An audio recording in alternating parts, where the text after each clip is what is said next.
मीनू जी, पहले तो मुझे बहुत क्षमा कीजिएगा कि आधी आबादी का प्रतिनिधित्व करती है। मैं आप सबसे आखिरी में आपके पास आ रहा हूँ, बहुत क्षमा चाहूंगा आपसे, माफी चाहूंगा। जी नहीं मैं नहीं नहीं, जो मुझे भी कोई बात, फर्क नहीं पड़ता। नहीं नहीं, देखिए मैं आगे, संजीव जी जो बात कर रहे थे, हम ये पा रहे हैं। देखिए, उन्होंने कहा कि बिहार में सूझ नहीं पड़ी, प्रधानमंत्री को सीट दर सीट जाना पड़ा। ये तो बात हुई वहां की। यहाँ मध्य प्रदेश में हम देख रहे हैं, मध्य प्रदेश तो उनका अभेद किला है।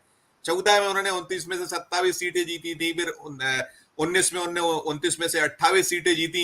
इस बार जो भी 6 सीटों पर पहली दौर में वोट पड़ना है, जहां 6 सीटें हैं, महाकौशल की 4 हैं और 2 विंध्य क्षेत्र की सीटें हैं, उन सीटों के लिए प्रधानमंत्री जी 3 दिन में दूसरी बार आए। पहले उन्होंने जबलपुर में एक रोड शो किया और आज बालाघाट में थे। और बीच में जब कल राहुल गांधी थे, तो राहुल गांधी ने एक बड़ा दांव यहां मध्य प्रदेश में खेला। उन्होंने वो 6वीं अनुसूची की बात की है और साथ में कहा है कि जहां 50% से ज्यादा आबादी होगी आदिवासी होगी, वहां हम कलेक्टर नहीं बैठाएंगे, वहां आदिवासियों का राज होगा। मतलब एक बड़े वो इतना प्रॉपरली प्ले कर रही है जो इंडिया अलायंस है, राहुल गांधी, जो कांग्रेस है, उनके द्वारा।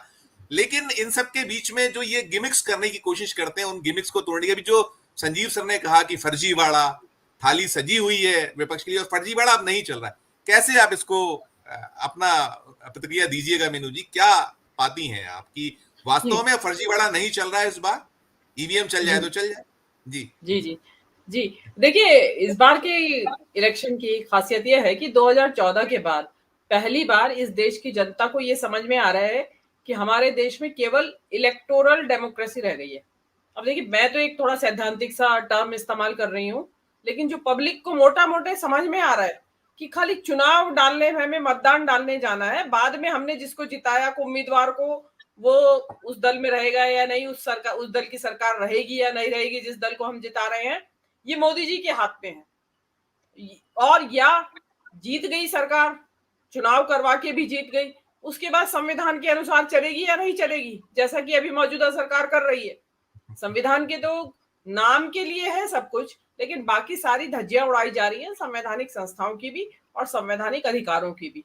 तो वो जनता को समझ में आ रहा है। जनता ने इस बार ये देखा, 2019 के बाद पहली बार देखा कि हमारे चुने हुए मुख्यमंत्री को इन्होंने जेल भेज दिया। मोदी जी ने जेल भेज दिया। जिन आरोपों में जेल भेजा, उन्हीं आरोपों में जिन लोगों के ऊपर आरोप है उनको अपने पार्टी में शामिल कर लिया। न केवल शामिल कर लिया, बड़े बड़े पदों पे बैठा दिया, सरकारें बना ली, मुख्यमंत्री उप मुख्यमंत्री तक बना दिया उनको। तो जनता इस बार, उनको खेल समझ में आ गया मदारी का। भाई हर बार तो बड़े वाह वाह, अरे क्या निकाला, अरे वाह क्या जादू दिखाया, लेकिन अब उनको लग रहा है कि ये सब हमारा आंख में धूल झोंकी गई है। क्योंकि देखिए, बहुत सारे उदाहरण, एक नहीं अनेक उदाहरण आ गए हैं।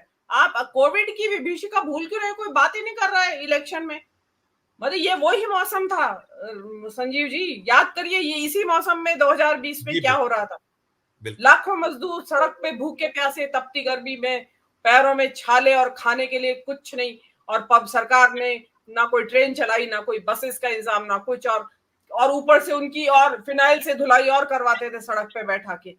मतलब इतना उनका अपमान और इतना तिरस्कार कि जैसे कि फालतू। इवन ये तक कहा गया बड़े शहरों में कि तुम आते क्यों हो यहाँ दिल्ली में, जब तुम्हारे पास वापस जाने का साधन नहीं होता या एक महीने का खर्चा जेब में नहीं होता, तो आते क्यों हो ये।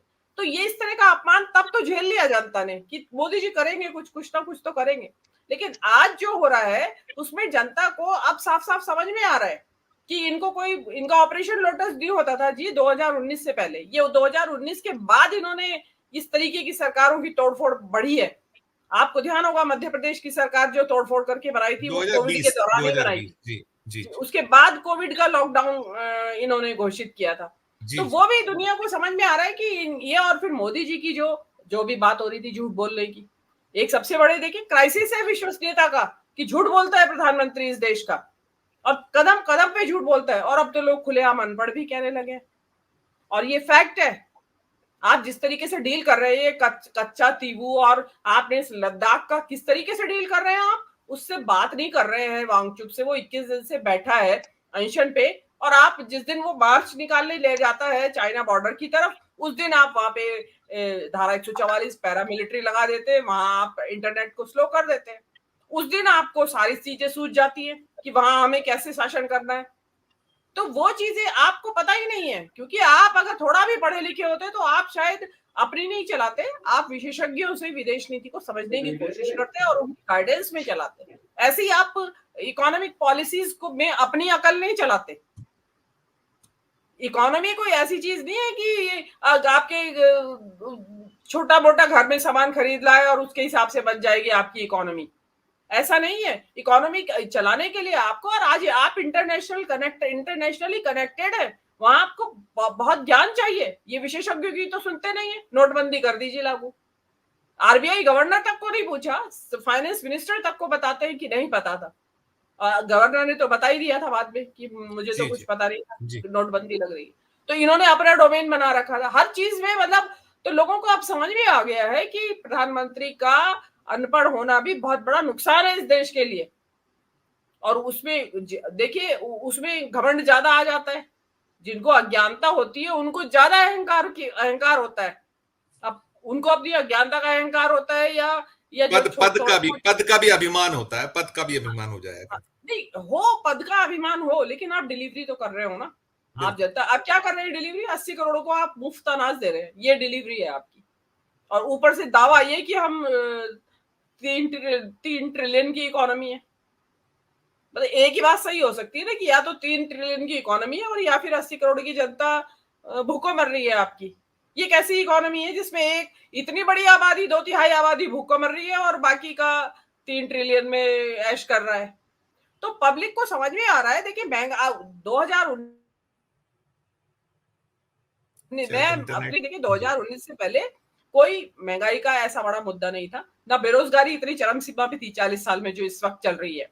इस तरीके से ED, IT, CBI, Pegasus, bulldozer के जरिए जिस तरीके से विपक्ष को नेस्तनाबूद करने की जो कोशिशें चल रही हैं, पहले तो खाली कांग्रेस मुक्त भारत की बात थी, अब तो विपक्ष मुक्त भारत की बात हो रही है। आप देखेंगे वो पब्लिक को समझ में आ रहा है कि क्या चल रहा है। Operation lotus, PM care fund नहीं हुआ था, हिंडनबर्ग की रिपोर्ट नहीं आई थी, इलेक्टोरल बॉन्ड का मुद्दा नहीं हुआ था। देखिए इलेक्टोरल बॉन्ड ने तो राई सही पूरी तार तार कर दी है छवि। मोदी जी उसको छिपाते फिरे, आप बेवजह लगाते फिरे विपक्ष के ऊपर या कांग्रेस के ऊपर तरह तरह के आरोप। लेकिन अब चिपकेगा नहीं, पहले आप अपनी सफाई दो।